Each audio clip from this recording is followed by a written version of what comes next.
Hi, my name is Pepita Sandwich, and I would put Messi and tears into my Immigrant jam.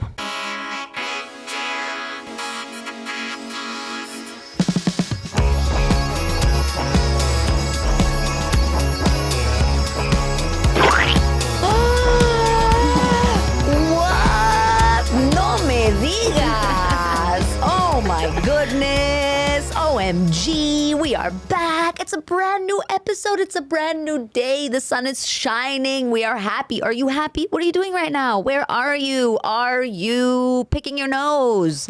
Apparently, it leads to Alzheimer's, so stop. I don't know what I'm talking about. I'm your host, Lucie. Welcome to Immigrant Jam, the podcast. Yes, another beautiful day here at Immigrant Jam headquarters. I am so excited about my guest today. I have been wanting to have her on for a while. She is so insanely amazing. She's an illustrator. She is an artist. She is an inspiration to many.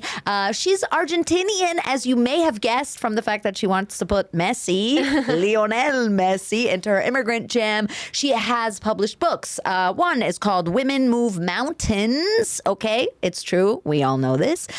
She has a book coming out on April 30th called The Art of Crying, The Healing Power of Tears. She's worked for The New Yorker, The Washington Post, and now she's here. She's here with us. Welcome to the podcast, Pepita Sandwich. Thank you. Oh my God, that intro. I want to have you in my house every morning just saying that to me when I wake up. This can be arranged. I think that you'll like that for like a day, and then you'll be like, go Who is this away. Who is this little German woman going, hello?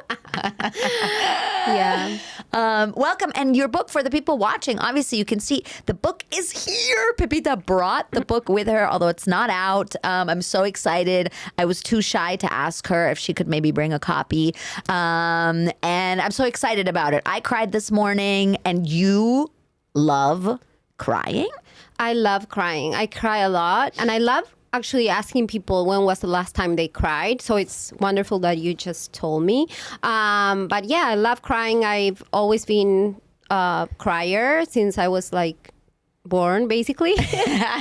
And yeah, I thought I had a problem for a long time because I couldn't control my tears. And every time I was like having a discussion or, you know, whatever happened to me, I was crying as a response. And in 2020, we all know like the pandemic happened. And so I started writing down my crying diaries. So every time I cried, I wrote it down. At that time, it was basically every day.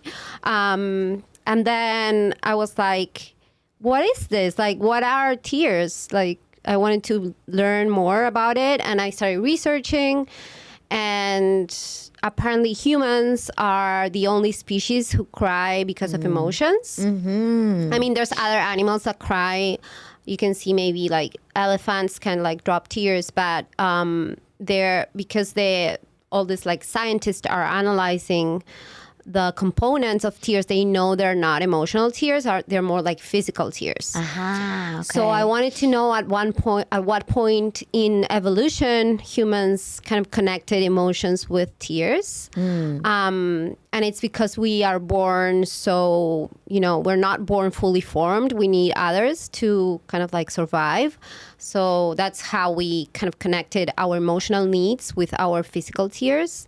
So oh my God, I'm gonna cry. Yeah, cry. Literally. Yeah, it's very impressive. Like, I feel like it's such a cool superpower that we have. You know, it's like something that our brain can do that it's like amazing, and it's so taboo. Like, why do we hide and we suppress our tears And apologize. People all always the time. go, sorry. Yeah. And, you know, we laugh a lot in public. Why not cry? So, yeah, the book has a lot of that, like the more like biological research, but also like there's a chapter where I see like tears in art and like movies and the history of tears, because apparently like in, you know, ancient Greece, people would cry for love, like, and give the tears to their loved ones, and it was such a like really nice like in thing little to bottles. do. Yeah, No way. yeah. So there's a lot of interesting facts around tears during the human history. So there's a lot of that, and also kind of like gender studies and why like emotions a lot of times are considered to be a weakness. And feminine, right? Feminine, yeah. So all of that, it's like inside the book in different chapters, and it has also like an autobiographical aspect to it, because in between the research, there's also like things that I remember, like tears that I cried during, growing up, and things about my crying diaries. So this is just like an invitation for everyone to kind of like cry more because I want everyone to cry. But yeah. I love that. Yeah, That's so funny. I also love, like, as a comedian, where like we always want people to laugh. Yeah. To talk to you and be like, yeah, I want people to cry more too. Yeah. I want to make really sad comedy where you don't laugh, you only cry. But yes, because I agree, because I actually think that in terms of like the gender thing, it's like a huge issue in our society that men are taught not to cry. Yes. Or that it's taboo for them to cry. Yeah, and there's studies that say that up until we are like 10 or 12, we cry the same amount, like boys and girls. Obviously, like assigned genders, like we cry the same, but then because a lot of boys are told not to cry, or like, oh, you look like a little girl, or like stop crying like a girl, or boys don't cry, that famous like saying and song. Right. Yeah. So then boys repress more their feelings and their tears. And then, it's like you see a notable difference between men and women. But it's because I feel like women are always, kind of like looked under because of their emotions. And like there's a lot of patriarchal ideas around those emotions, and men feel like they have to be like tough and angry, and then women can cry, and that's considered a weakness, when for me at least it's better to just express your emotions with tears than like yelling or being angry at everyone. Totally. So yeah, absolutely. I grew up with a dad my dad cries all the time, right? My dad's an actor and a writer and stuff. Yeah. So it's funny because with him, people also kind of accept it. He's like a big guy, and he grew up in a very tough surrounding. So he's a very tough guy, and he's like a big voice and stuff, but he cries all the time. But I think it's interesting because the people around him that, especially the men that aren't criers, they kind of accept it because it's like, oh, he's an artist. Yeah. And those people are weird. Yeah. And they're allowed to do that. You know what I mean? Yes. And so for me, I always felt it was so important that men could cry. Yeah, that's amazing that you had that experience. My dad, he's an engineer, so he never cried when I was growing up. But now he's older. He's turning 70 this year, and he's crying a lot. And I feel like because, I don't know, with age, he became more, connected with his emotions. And I have 4 brothers, and we are 5 children, and 4 of us live abroad. So I have 3 brothers in Australia. Wow. And every time we go, like now we were in Argentina, in Buenos Aires for the holidays. We were all together, and we started like leaving, after the holidays, and my dad would cry at every like goodbye, and he always takes us to the airport and he starts crying. And it's so funny because I never saw him cry growing up, and now it's like, Tad. I know. But I like it. I feel like he's growing in an emotional sense. Like, and everybody was like, this is your fault. You did this. Yes. You brought this into our family.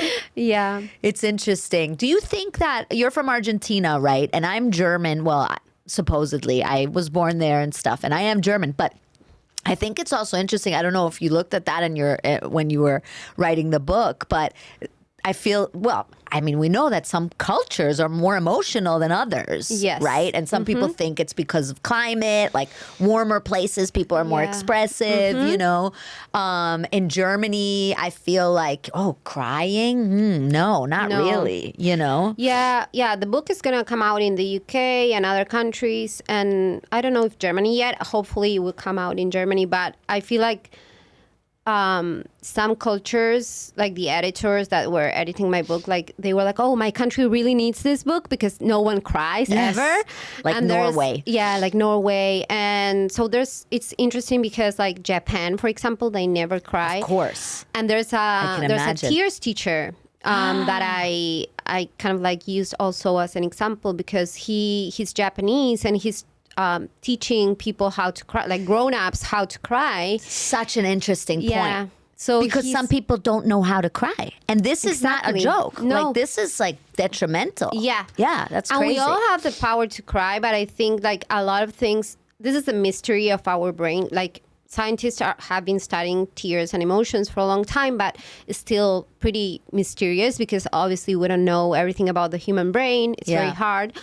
But we all have kind of like the power to cry, but because a lot of our emotions are also connected to culture and society, what we learn when we are children, like if they're always telling you not to cry, you will learn that and you won't have that as a possibility or an emotional response, you know, in your tool set. And so I feel like gaining that again when you're a grown-up, when you're an adult, takes a lot of learning and relearning of how to use that and it's scary. as a response. So this tear teacher, he's using all these different kinds of techniques. Like he's showing students sad videos. Yeah. Like, all sorry, this I'm just picturing him like bullying everybody. Yes. You're ugly. It's not making you cry? Yeah. Okay. Yeah, I think he's using a lot of like very sad videos, also making people write videos. God, write down. Is so funny. In this world that we move in where like it's like funny clips, funny videos. It's so funny that there's this like flip side. There's like what is it? The upside down? Yeah, the upside down. The upside down where everybody's watching sad clips. Yeah, I mean, that's my dream. I would love to have like a crying show. Like what would a crying show be? Like instead of a comedy show? Yeah, instead of a comedy show, having like a crying show. Okay, but here's my question right now for you is what is like if somebody cries in front of you and they're desperately sad, do you not say, "Oh, don't cry," because you want to make them feel like have you transcended all of that and that's you're like a great cry. Question. You know what I mean? Because we are also taught to kind of like be a little bit weird out when someone else is crying. Yeah. But I feel like, well, tears have developed as a human response to kind of like ask for help for people that are closer to you. Right. So in the evolution, all the most ancient humans on Earth moved around in tribes. Right. So you wouldn't want to call someone from like another tribe. You wanted to call people that could help you from your same circle. Right. So now we do the same. We cry and our tears are only seen by people that are close to us. Right. And that, usually it's a family member, a friend, or someone, that we are or in New York, everybody on the subway. Subway crying. I feel like now that I've done all this research, I want to have, empathy for everyone. And just a lot of times when I see someone cry, I also cry. Yes, me too. And that's because we have this empathy where we can feel kind of like the hard feelings that others are feeling. Like, for example, when you're watching a sad movie where something really, horrible happens, you start crying because you feel connected to the protagonist. Right. And you feel like that human experience can also be you in that situation. So I just, try, if a friend is crying, I try to like ask what, if I can help in any way, or just cry, cry it out. I try not to say don't cry because I feel like that's, I don't know. I can say like, oh, it's going to be okay. But like I try to just make a comfortable space for them to cry and express themselves. Right. I love that. I love the idea of a crying show. Yeah. But then how do you get out of it? I don't know. How do you get people to leave? Nobody's going to want to leave. Yeah. I have a crying club. So it's like, I started like a little newsletter where I send like inspiration that makes me cry. And I also started making like crying licenses. So my friend, I made them for my friends and family members. So I have crying licenses, and it says you can cry anywhere. It's like an international crying license. I love that.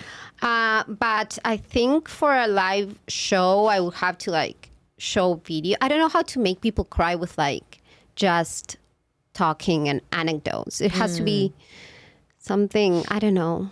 I still have to work on my show. That's an interesting thing also, I think, because as like a live performer, and I've done a few solo shows, and this is going to sound awful kind of, but maybe it'll make you cry. No, but you kind of think like, okay, what's like the perfect theatrical experience or live experience in like a long form? It's something that's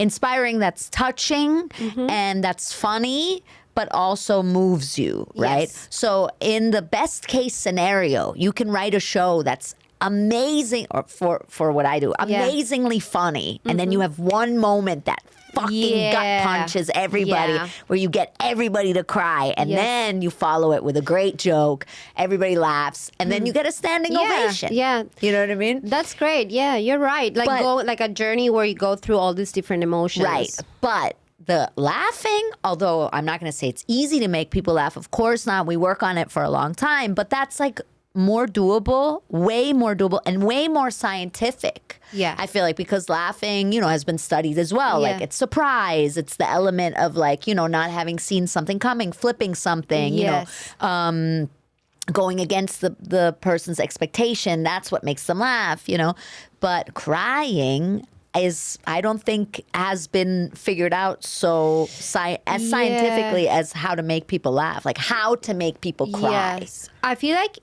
for me, and also from what I research, the shows that make people cry a lot of times are like music related. So classical music makes people cry a lot. Classical music makes me laugh. Really? Yes. That's so it's funny. so weird. I've been twice. This has happened to me that I went to classical music concerts and I had a laughing fit.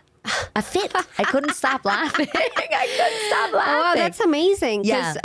Actually, apparently, like classical music can produce like this thing called brain tingles and also chills. And when you get chills and brain tingles, like you have this overwhelming emotion and you have to release it somehow. So maybe you just release it by laughing. Yes. But like, usually people release it by crying. But it's whenever you have this super overwhelming emotion, and it often happens with art, you have to release it because your brain can't really like handle all that emotion. So it's great that you're releasing that with laughter. But that's so interesting. Brain tingles. Yeah, wow. brain tingles. Brain tingles. Okay, so speaking of brain tingles, when did you get your first brain tingle that told you want to leave Argentina and come here?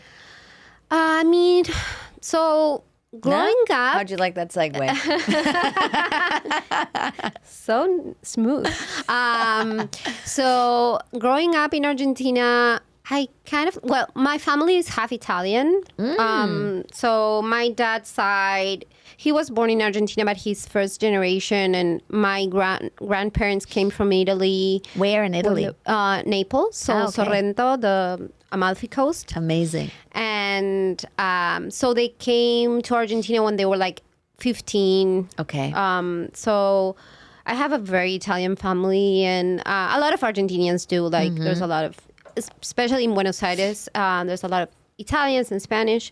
And so my dad had this like, I don't know, immigrant brain. He was always trying for my brothers and me to go like and have experiences around the world. So that's something that was always in my brain, just like, having the possibility of exploring other places. So I left for the first time when I was 22. I went to Italy, to Milan, and I lived there for 2 years. And then I went back to Argentina, to Buenos Aires, and I started my illustration career there. But then at one point, it got like I I hit it like a ceiling. Like I did a lot of things there. I published my first 2 books, and I really wanted to try to go like more global with my work. So I felt like New York was the place to be because there's such a big market for illustration, and people from everywhere are trying to make it happen here. So I was always kind of like interested in, having experiences around the world. And I don't know. But I feel like I always knew I wanted to leave at some point. Yeah. So the immigrant, like being an immigrant here, didn't throw you off because you were kind of already, like you said, you grew up with a dad with an immigrant brain. Yeah. And you kind of, that was who you were already in a way, I guess. Yeah, I mean, I had the privilege to be able to travel because, I didn't escape Argentina because I had to, because I hated my country, or I had to leave because of this external situation. I had the chance to explore other parts of the world. And I feel like I'm a little bit of a seeker. I'm always seeking for things and new experiences for myself. So I think that adventurous side of me kind of took me to other places. But I first moved to Vermont, actually, which is so weird. Whoa, what? What? Yes. Why? I was the only Argentinian in Vermont. Yes, I was about to say you wanted the exact opposite. Yeah. You wanted the most exotic place ever you can think of. It was crazy because I've never been to Vermont before, and so I moved from Buenos Aires, which is a big city. It's kind of like New York in size and kind of amount of people there. So I moved from Buenos Aires to a tiny town in Vermont called White River Junction because White River Junction. It's just a crosswalk. Yes. And it's only 2,000 people there. But I moved because there's a cartoon school. Really? So it's so How random. bizarre. So random. Kind of cool because you guys just concentrate on that. There's nowhere to party or do anything. Yeah, so I got this scholarship and I moved in 2017. So I lived there for 2 years, and it was only cartoonists in that town, and more people are moving there. Other cartoonists are moving there now, which is so funny. And so there, that town, there's people drawing on the street. It's very artsy. And there's also people that have been living there forever, so they call them the Toonies and the Townies. What? This is the coolest thing I've ever heard of. Yeah. The Toonies and the Townies? Half of the town is cartoonists and half of the town are town people. The school is called Center for Cartoon Studies, which is the greatest school name ever. Yeah, that is so cool. Yeah, the Center for Cartoon Studies. So I was it sounds made up. It sounds made up. Like you were in a space shuttle, and they were and now welcome to the Center for Cartoon Studies in the middle of Vermont. Yeah, it's very, very. It feels made up for sure. And so I just moved there, and it was great because I had 2 years of just drawing and writing, and there was no distractions. A lot of trees and snow. That was your first time in America and in North America? I mean, I've been here before. I was here before, just for vacation. Okay. In 2014, I spent 3 months in New York. Okay.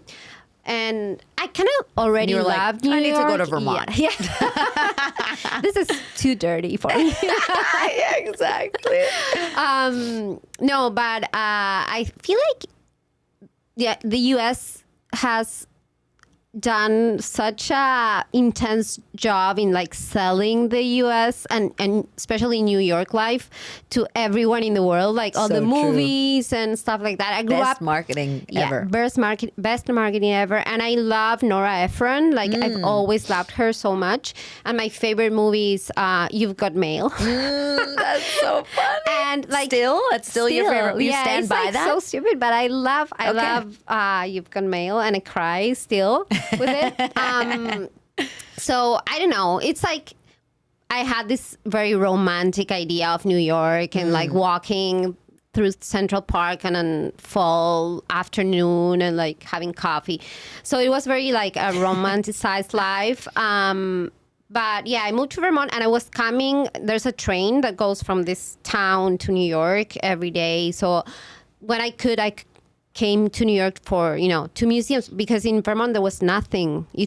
There was no like museums or even like movie theaters. So I would come here every so often. And then in 2019, when I finished my master's, I was like, I love you, Vermont, but like, I don't know if I can stay here forever. I needed more of that city life. So I moved to New York, but 3 months in, the pandemic hit. Oh, shit. Yes. Okay. So it was a weird time to move to New York. Did you wish you were in Vermont then? At first, well, the first month that like of shutdown here, New York was the worst place you could be in the world, because it was kind of like the epicenter. And I didn't want to go back to Vermont, but I wanted to go back to Argentina. So I used to. So the first 2 weeks, I cried a lot, and I called the embassy every day, like Argentinian consulate, and I would cry at them and say, like, I want to go back to Buenos Aires. And they were like, no, our borders are closed. You have a visa, like you have an apartment. Because They weren't letting Argentinians come home? They were taking like tourists that were, here because they couldn't, like, they didn't get any flights. So they were taking tourists first, and then they closed the borders. So if you had like, if you were living abroad, you couldn't go back at first. It was very like a very strict lockdown there. But in the end, I was glad that didn't happen, because Argentina was in lockdown for a long, long time, like a year. And really? Okay. It was very strict. So Meaning like people weren't allowed to go outside? They couldn't go outside. They had to get a permit to just, go to the grocery store. It was like horrible. So yeah, and then at first they didn't have any cases, but then it got worse and worse. And here I feel like it was very bad at the beginning, but then it started like getting a little bit better. Right. And yeah, I mean, 2020 in New York was such an emotional year and such a weird time to be here, but I feel like we're never gonna see that again. Like I remember like biking through Fifth Avenue or like going to Times Square, and it was like empty. And I don't think we're gonna see that again. No, never. Maybe when the apocalypse comes, and then we're not gonna be like la la la when we actually die. Exactly. When it's I Am Legend or whatever. When there's like people eating each other on the street. Although, I guess if you go to Delancey nowadays, that's happening there too. But no, I agree with you. Yeah. I was also, in retrospect, kind of glad to have been here, because it was like something that will never happen again. And I know a lot of people had a very hard time, but I felt like we all came together as New Yorkers, and people that stayed. Like we were just. Everything was closed. So my friends and I, we were like going to parks every day, or the beach, or like, it was. I never went to the beach as much as that summer. And never again. Yeah. And then the whole like the marches and, the Black Lives Matter movement. It was such a emotional and very, I felt like a lot of solidarity and like empathy. So sure. It was nice. So now, do you consider yourself a New Yorker? Yes, because I spent the pandemic here. Just because of that. No, it's legit. But how? Like, what does what does it mean to you that you're Argentinian? Like, do you feel like I'm Argentinian, or do you feel like, no, I'm like a citizen of the world because I grew up with immigrant parents anyway? You know what I mean? No, I feel very Argentinian, and I have Argentinian pride, but I feel like you can be New Yorker and also just because of Messi. You're national. Yeah, sorry. Messi is our national symbol, and I love him so much. I love his wife. I love his. I met a guy the other day, a Turkish guy, who's convinced. This is not a joke. He's convinced that Messi is the Messiah. Oh wow. And so but also he's very Muslim, and he's convinced that Messi's going to convert. Oh, wow. And he's the Messiah. He's been sent. Oh, my God. I never heard that before. Well, in Argentina, he's like, it's funny because, so Argentina is everyone hates us in South America. Really? Yes. Oh, because you're supposed to be snobby? Yeah, like, I don't know. It's been, people have been saying this since forever, but like, Uruguay, Chile, a lot of countries that surround us hate us because they say like we are very arrogant and we have, which I don't think it's true like anymore, but you know when there's stereotypes, right? Of course, yeah. And we had for a long time our biggest like number one idol was Maradona, which Right, is of course. he was a soccer player, Yep. football player, Yes. and he was very like arrogant and very involved in politics. I still kind of like him, but a lot of people hate him, like because he had a very like strong personality. He was always saying controversial things. Right. And Messi is the opposite. Messi Yes. is like very nice and like he does great in football, but then he's like very politically correct. He's always saying the right thing. So a lot of What is he Argentinians- saying now with the new with he's not Milei? saying anything. Nothing. Nothing. Okay. So he's not involved in like, I don't know, politics or as much as Maradona was.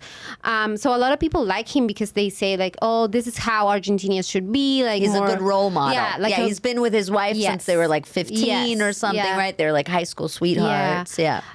So a lot of people in Argentina, because we have all these economical and political problems, they say like we should be more like Messi and less like Maradona. But I don't know. Wow. It's like so maybe a lot of people think like he's the new like, you know, icon. Prophet. Yeah, For for Argentina. sure. But Yeah. what does it mean to you when you say I am very Argentinian? I don't know. I have like Argentinian, you know, an Argentinian way of life in the way I socialize with people. I have like we are very friendly. We have a lot of friends. Like for us, social life is very important. Which that's a little bit of why I left also because in Argentina you only hang out and party and then you never Really? work. And I wanted to work a little bit. That's so funny. So I don't know. I have like, you know, we are very as Italian immigrants. Also, we have this very big connection with family, and I feel very Community. like community. Yeah. So I feel like I'm Argentinian, but also New Yorker because I love like being alone and but surrounded by people. You Right. know. Yeah. So yeah, I feel like I love both of those sides, but here in New York City, I kind of have the both of them, Right. Because in Brooklyn, I live in Brooklyn, so I have a big South American community there. So I feel like I'm a little bit still sometimes in Buenos Aires, but in New York. Yeah. And that's the thing about New York, Yeah. right? Like you can be both here. We were talking before we started recording about this thing about saying Americans versus North Americans. And that's like something that people are becoming more conscious of. And I think it's important because I say it a lot. Yes. I say a lot like, oh, these Americans or Americans are like this. And, I started seeing a guy. He's Colombian, and he's the one who like pointed it out first. And I was like, "Yeah, that's so true. That's Yeah. not right because Yeah. we're all Americans on the continent, right?" Yeah, I understand that like people from the United States, they say it because it's short for like United States of America. Right. And that's why they say America. But I feel like it's also a little bit like colonialist in a way. And I understand that people here say the Americas for the whole continent. So it's a little bit different. But if you go to Argentina, if you say Americanos, they say we are all Americans. Like we are also Americans because we live in the American continent. Which is true. Yeah. Which is true. But I understand kind of both sides. But I try to say North Americans or the US for America. Or just those trashy motherfuckers. Correct. That's the correct way to say Yeah. it. Sorry. But yeah, trying to kind of like, you know, understanding that, you know, the U.S. is not the only like focus in the American This part of the continent. world. Yeah, this part of the world. Totally. I agree with that. And I think it is good to, you know, pay attention to what words you use because it makes a difference and just for the awareness also. You have to start the awareness, you know what I mean? That's how it is with everything. Yeah. With how men treat women and, you know, how we speak to each other or how we gender people, all of that. It's not so much about like, oh, you're trying to put your ideas on someone. No, it's just about words are really important, and they have, you know, words have a power, and you know, how you speak to others or how you speak to yourself kind of like, you know, has the power of changing and kind of modifying how you act. So I feel like the US has been, you know, as we talked with movies and other kind of like cultural products, they've been kind of like colonizing and using their soft power around the world. Dominant. But, you know, I feel like a lot of people now are trying to kind of change that, which is nice, especially in New York. Like people are more aware of other cultures, and that's great. Do you feel any limits in the English language for you, or do you feel like you're a different person in Spanish, or that you have more freedom or more depth or more range or something? That's an interesting question, because I feel like when I'm writing, I'm more free in English because I'm not attached to the words as much. Because in Spanish, I know I know exactly the meaning behind words, but not the meaning, but the social meaning, right? So if a word is cheesy or it's like, you know, corny or things. And in English, I'm a little bit more detached with that. So when I'm writing, I prefer starting, you know, writing in English and then translating to Spanish for my comics and other work that I do. And then, so I feel more free when I'm writing. But then when I'm speaking or like having a conversation, it depends. Some days I feel like I'm totally fine, and some days I wake up and I'm like, oh, my English brain is fucked. And, you know, and also my partner, he's Argentinian, so at home I only speak Spanish, and when I work I speak English. Like whenever I have meetings with publishers here, or I also teach. So with my students I speak English. Sometimes it takes a minute to switch my brain into English mode. But yeah, I feel like I'm a little bit different in Spanish sometimes, but it's not in a bad way. It's like I'm bipolar, like, or I have like two personalities. Well, I think it's interesting because I do think that language, like, you can't express yourself in the same way in different languages. You express yourself differently. And so I grew up with my grandma who's Romanian, and I didn't speak Romanian, and I loved her so much. And I always kind of had this like feeling, I want to know who you are in Romanian. I want to know, of course, like you say, it's not bipolar. You're not a totally different person. It's not schizophrenic, but there are differences. And so I think it's interesting how like there are aspects of it that are out of our control. Like, of course, we have our personality and everything that shapes the way we talk, but then the language also informs something about how we're expressing ourselves because of the limits of that language. For sure. Or whatever. So, and I was so young when we moved here, so I never had the experience of really having to live somewhere where I had to learn the language as an adult. Like, I speak a little bit of Spanish, a little bit of this and that, but I never lived in those places. So I always find it fascinating how it is for people who, have certain limits in the language. Yeah, but also because the humor is different in each culture and language, so you are gonna be a little bit different because the things, you can be funny in both languages, but you're gonna be funny in a different way, not in the same way. So I find it like very, very interesting. But because going back to the movies and shows, we grew up with a lot of American I'm saying American but it is, we're so trained. We're so trained. A lot of shows and movies from the US that we understand the humor here more.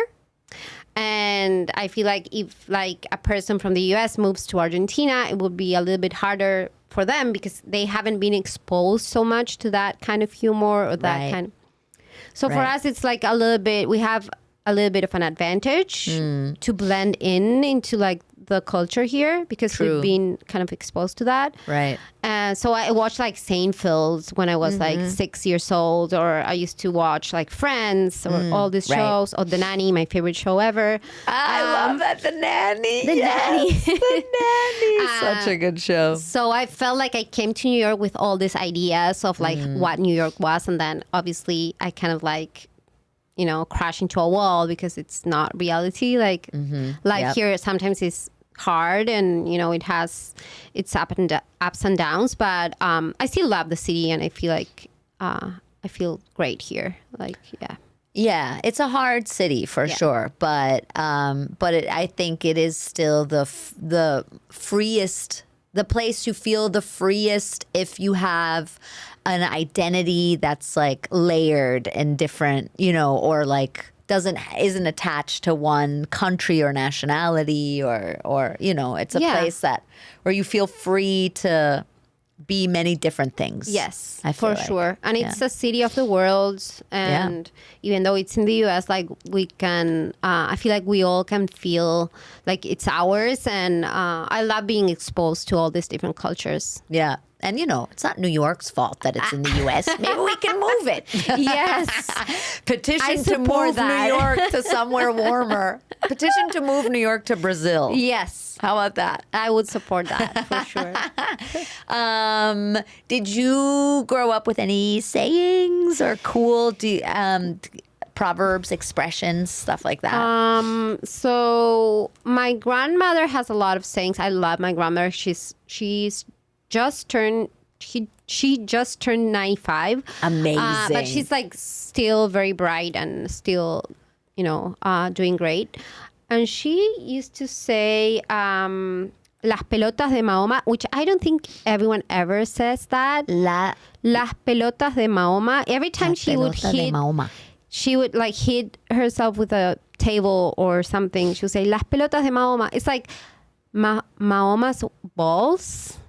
And I don't know what that means. And then... Wait, how do you translate it? The what like, of the balls? Like Mahoma's balls. So Mahoma, it's like this religious person, symbol. Okay. So it's like this saint, and then the balls from this saint. Amazing.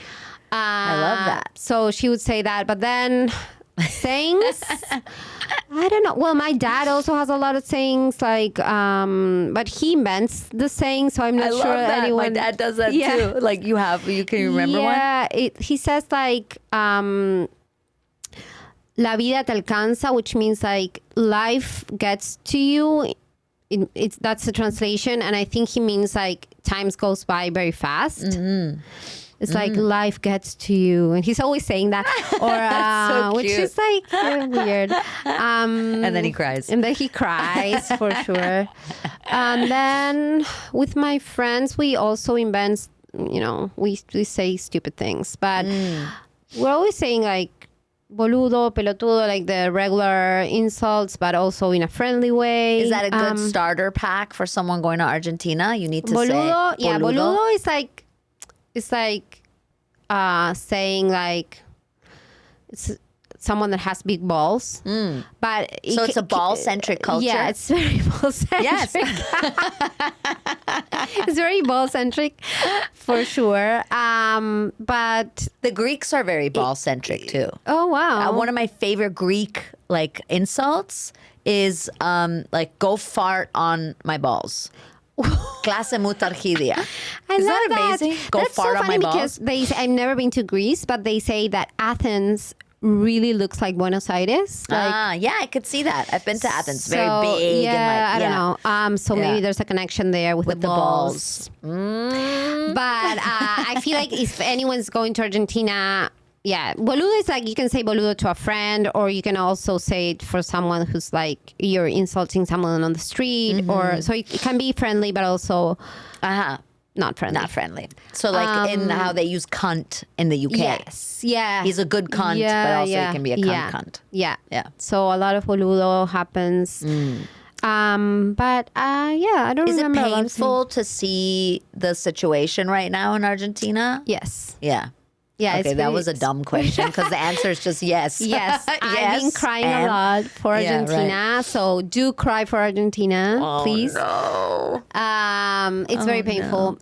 I feel like and also I moved to the US in 2016. Oh, So shit. yeah. So Oh, no. This is following you around. I feel like I've been reliving political things. But it's very painful because I understand like a lot of people, our economy has been declining for a long time. So I understand how people wanted something different, but this is like so, outrageous different. Like and I've been trying to explain to people because I feel like people in Argentina feel like the US is still an example to follow in the sense of like, how economy works here. And I'm trying to explain to them, like, it's not all great here. No. Like there's a lot of things that Just don't because work. we had a guy with bad hair doesn't mean you need a guy with bad hair. So it's like a mini Trump, It's Yes. like and he's a meme. He's always like the same that happened here. He's like always sharing this new memes and stuff, and it's so embarrassing. Like and all this it's weird so stuff about his dogs? Yeah, it's so Who are like embarrassing. clones or something? Yeah, he has like 6 dogs that are all clones. But I think it's more than embarrassing. It's actually it's like scary. dystopian. Yeah. Like it's from a sci-fi. It's really novel or scary. something like yeah. that. It's very scary. And people vote for him and saying like, no, he's not going to be able to do all of, what he says he's going to do. So it's weird that they voted for him because they thought he was not going to do what he said he was going to do. Right. But now he's doing what he said he was going to do. It's like, no, it's crazy. Does it make you want to represent Argentina even more here and like show, like, you know what I mean? Do you know what I'm trying to say? I don't know. I feel like I'm gonna say I'm Uruguayan now. No, just kidding. Sorry, Nice. Uruguay. No, I want to support Argentina more for sure. But it's, I don't know. It's so embarrassing. At the same time, I feel like he doesn't represent what we are, and Right. it's so sad because I feel like. Yes, we had a lot of problems before, but Buenos Aires, for example, as a city, was thriving a lot. There were a lot of artists there. There were a lot of like gastronomical new restaurants. Like there was a big. It's a very cool city to go and see, and we had me as a feminist, we were fighting so hard for our rights the last couple of years, and we got. We accomplished so much socially. And I feel like, this new person, this new period is going to kind of like wipe out all of that. Right. So it's pretty sad. But yeah, I feel like sometimes I'm like, should I go back and just fight? But then I'm like, I'm tired. I don't want to go and fight. Right. But yeah, I don't know what's going to happen. Really, I feel like hopefully, we still recover from this. But it's a really hard time for me. And last year, it was an election year. So I really did a lot of drawings because I expressed myself with cartoons and comics. I was kind of like doing that to support, the other candidate, which was not great either. At least for me, but it was obviously better than this one. You don't even say his name. Huh? No, I don't want to say Interesting. Yeah. No, I get it. But I did what I could from my, position. But I feel like also with social media, it's weird because you only talk to people that follow you, and those people Right. usually think like you. True. So it's like talking to, the void. The echo chamber. Yeah. So Right. it's hard. Yeah. Yeah. And I feel like because of social media, he also won, Milei, our new president, because a lot of, kids, they were tired of, all the economical crisis after crisis. And he became this kind of like joke of like just, erasing everything and Right. starting over. So social media kind of like made him more powerful. Right. And he was an outsider. He was never in politics before. He was an economist, but like a very weird character. And I don't know how he really... I mean, that's kind of the wave that is, or the trend around the world almost, that people are sick of the status quo and they're sick of the establishment. And so all these people are coming in sideways and kind of promising all these things. And people are just so sick of everything that they'll just take anything that's not that. Yes. And so, I think there's a big like political crisis all around the world because... Also, politicians don't have the power that they used to have. Right. Like right now, I feel like brands have more power than politicians. Joe like, Rogan has more power. You know, like even like Twitter, Google, Elon Musk, like all these brands have more power than politicians. Totally so true. Because we have that political crisis, all these outsiders kind of come into those places, which is not good. Because also Argentina has a lot of great things. Like we have public health, we have free universities that are public, and he's gonna kind of like ruin all that. He's selling the country. And also we have like one of the biggest lithium reserves in the world with Bolivia, and we need lithium for all the batteries. So we have a great resource of, richness and all these natural resources. And they want to sell it all to international companies. And they're going to, I don't know, it's sad.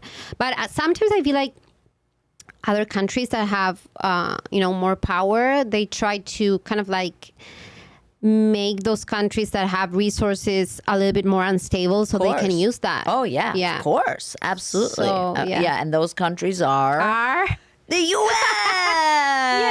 Yay. And we pay taxes here. But sorry. This is not very funny situation. Now you say sorry. Why? Sorry. Don't say sorry. Maybe I was hoping we would start crying at some point on this podcast. Yeah, I was thinking, how could we start crying? Actors, the trick that actors do is like if you look into the light for long enough and you don't blink, right? I want to try it. And you can't blink though. And then after a while, because the interesting thing is that after a while, then you could just add the emotion to it, Oh my God, you're crying. And then the tears. Psycho. No, I'm blind. I'm also blind. Exactly. Me too. I'm like, why did I do that? But that's like a trick that actors will do because it's interesting that we don't have time anymore, but that like the emotion can also follow. Like if you don't blink and you make yourself start getting the tears, you can then you can push out more with the emotion. Yeah. Whenever you're crying, I feel like it's easier to keep crying. Yeah. Because you just grab that kind of like, thing in your momentum. eye where the tear momentum. Yeah.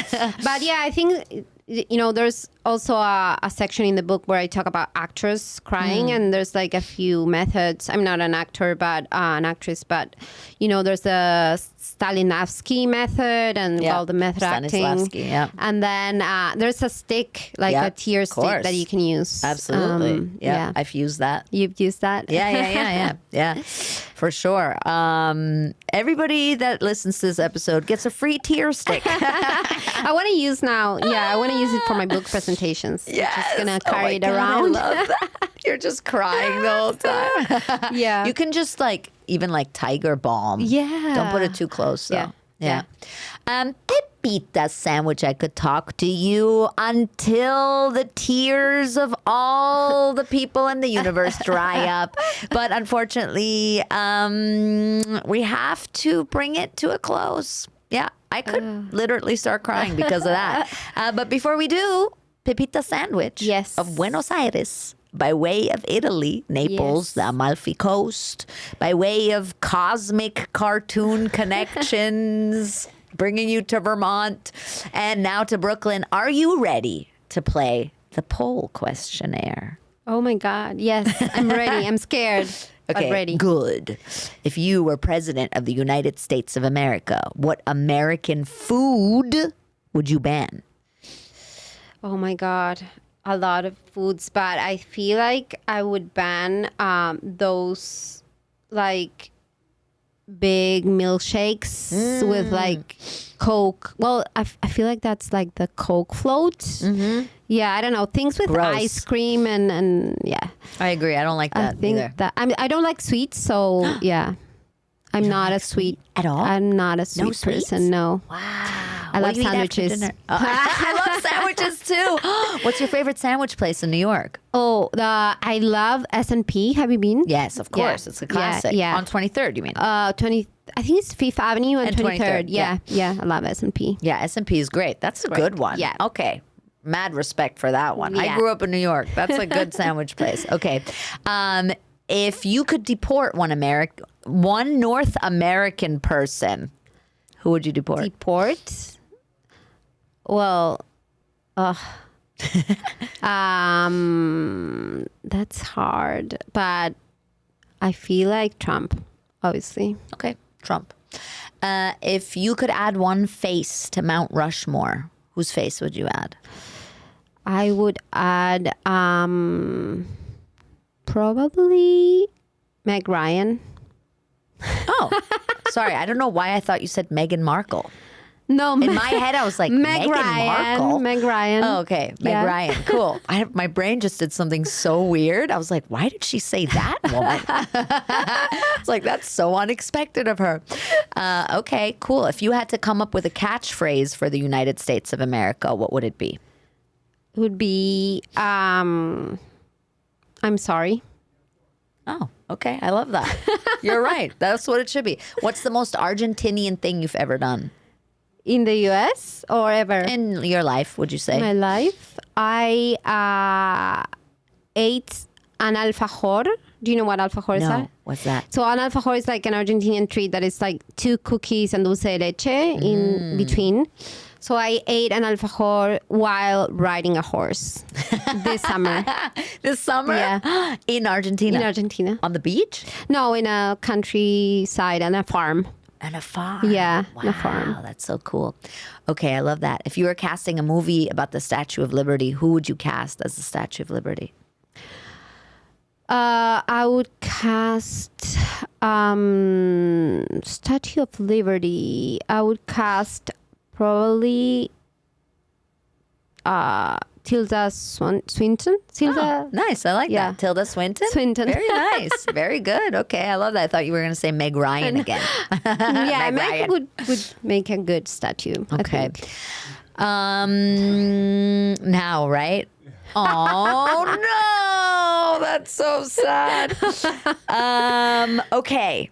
Last question. Very important question, Pepita. Yes.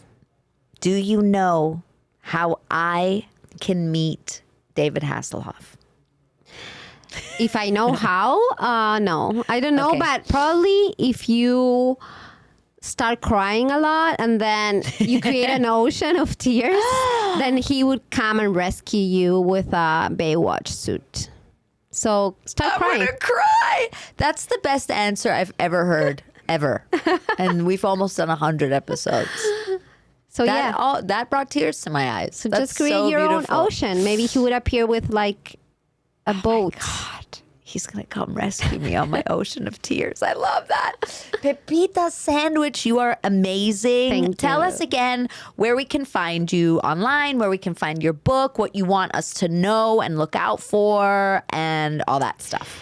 Yeah, so you can find me on social media at Pepita Sandwich. I always have the same handle everywhere. And then you can go to pepitasandwich.com to get and pre-order my new book, The Art of Crying, which is coming out April 30th. And then I'm going to have, if you're in New York, I'm going to have a book presentation at Strand on May 1st. Amazing. At 7 p.m. So we're going to be presenting the book. And then just, follow me online and I'll share more news about the book and other things that I'm doing. Yeah. Amazing. Go and pre-order this book. It's so beautiful. It's here in front of me right now. I'm so excited that I have a copy. I just opened a page and it says, let's normalize crying at work and also make jobs less awful. And it's so cool. There's so much amazing stuff in here. I can't wait to read it. You should all pre-order it. It's an absolutely beautiful book. Follow Pepita on Instagram, online. Send her a message about the last time you cried. No, don't do that. Or maybe do. I don't know. Write it down, though. I love that idea of keeping a crying journal. Cry more, laugh less. No, I feel like crying and laughing at the same time is the best. The best. Absolutely. So, Absolutely the best. Cry, laugh, do all those things. Thank you so much to our patrons, Joe, JT, Gio, Douchebag Steve, Mike, everybody else who joined recently. I love you guys. Martin, we love you so much. we love you so much. This episode is for you. It's dedicated to Martin. Dedicated. Our beloved Yeah. Martin from Argentina. Thank you, everybody, for listening. Thank you so much. Give us a little rating and a review if you have a minute. That would be amazing. It really helps. Check out everything Pepita does. Thank you to Mike Albanese, the producer extraordinaire, the best in the biz, hottest producer ever to walk this planet, tallest man alive, funniest comedian. Thank you to Pepita Sandwich. Thank you so much for being here. Thank you for having me. You're so cool and so amazing, and I'm so happy to have met you. Thank you, everybody. Thanks for listening. We love you. Be happy and cry. Bye. Bye.